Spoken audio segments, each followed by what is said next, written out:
ಬೆಂಗಳೂರಲ್ಲಿ ಐಪಿಎಲ್ ಹೆಸರಿನಲ್ಲಿ 1,000 ಕೋಟಿಯ ಅಕ್ರಮ ಬೆಟ್ಟಿಂಗ್ ದಂಧೆಯನ್ನ ಸೈಬರ್ ಕಮಾಂಡ್ ಅಧಿಕಾರಿಗಳು ಬ್ಲಾಕ್ ಮಾಡಿದ್ದಾರೆ. ಇತಿಹಾಸದಲ್ಲಿ ಅತಿ ದೊಡ್ಡದಾದ ಈ ಕಾರ್ಯಾಚರಣೆಯಲ್ಲಿ ಬರೋಬ್ಬರಿ 8,750 ಅಕ್ರಮ ಬೆಟ್ಟಿಂಗ್ ವೆಬ್ಸೈಟ್ಗಳು ಹಾಗೂ ಯುಆರ್ಎಲ್ಗಳನ್ನು ಬ್ಲಾಕ್ ಮಾಡಲಾಗಿದೆ.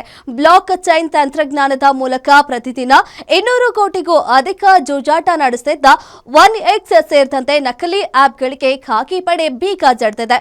ಬೆಟ್ಟಿಂಗ್ ಲಿಂಕ್ಗಳ ವಿರುದ್ಧ ಒಟ್ಟು 127 ವೆಬ್ ಏಜೆನ್ಸಿಗಳಿಂದ ದೂರುಗಳು ಬಂದಿದ್ದು, ಲಿಂಕ್ ಬಳಸುವ ಸಾರ್ವಜನಿಕರು ಸೈಬರ್ ಕ್ರೈಮ್ಗೆ ಒಳಗಾಗುವ ಭೀತಿ ಎದುರಾಗಿದೆ. ಸದ್ಯಕ್ಕೆ ಮೊದಲ ಹಂತದಲ್ಲಿ ಬೆಟ್ಟಿಂಗ್ ಯುಆರ್ಎಲ್ಗಳನ್ನು ನಿಷ್ಕ್ರಿಯಗೊಳಿಸಲಾಗಿದ್ದು, ಮುಂದಿನ ದಿನಗಳಲ್ಲಿ ಇದರ ಕಿಂಗ್ ಪಿನ್ಗಳನ್ನು ಜೈಲಿಗಟ್ಟಲು ಸೈಬರ್ ಕಮಾಂಡ್ ಸಜ್ಜಾಗಿದೆ. ಸೈಬರ್ ಕಮಾಂಡ್ ವತಿಯಿಂದ ಒಂದು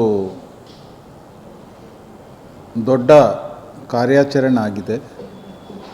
ಆ್ಯಂಡ್ ಅದು ಹೆಂಗೆ ಟೈಮಿಂಗ್ ಮಾಡಿದ್ದೀವಿ ಅಂದರೆ May 31 ಫೈನಲ್ಸ್ ಇತ್ತು, IPL ಫೈನಲ್ಸ್. ಅದನ್ನು ಬೇಸಿಸ್ ಮಾಡಿಕೊಂಡು ಅದ್ರ ಜೊತೆ ಈ ಬೆಟ್ಟಿಂಗ್, ಆನ್ಲೈನ್ ಬೆಟ್ಟಿಂಗ್ ಮೇಲೆ ಒಂದು ದೊಡ್ಡ ಕಾರ್ಯಾಚರಣೆ ಆಗಿದೆ. ಸುಮಾರು ದಿನದಿಂದ ಇದ್ರ ಬಗ್ಗೆ ಕೆಲಸ ನಡೀತಾ ಇದೆ. ಈ ಒಂದು ಬೆಟ್ಟಿಂಗಲ್ಲಿ ಹೋಗಿ ಆಮೇಲೆ ಹೆಲ್ತು ಹೋಗಿದೆ, ಮೆಂಟಲ್ ಹೆಲ್ತು ಹೋಗಿದೆ, ಆ್ಯಂಡ್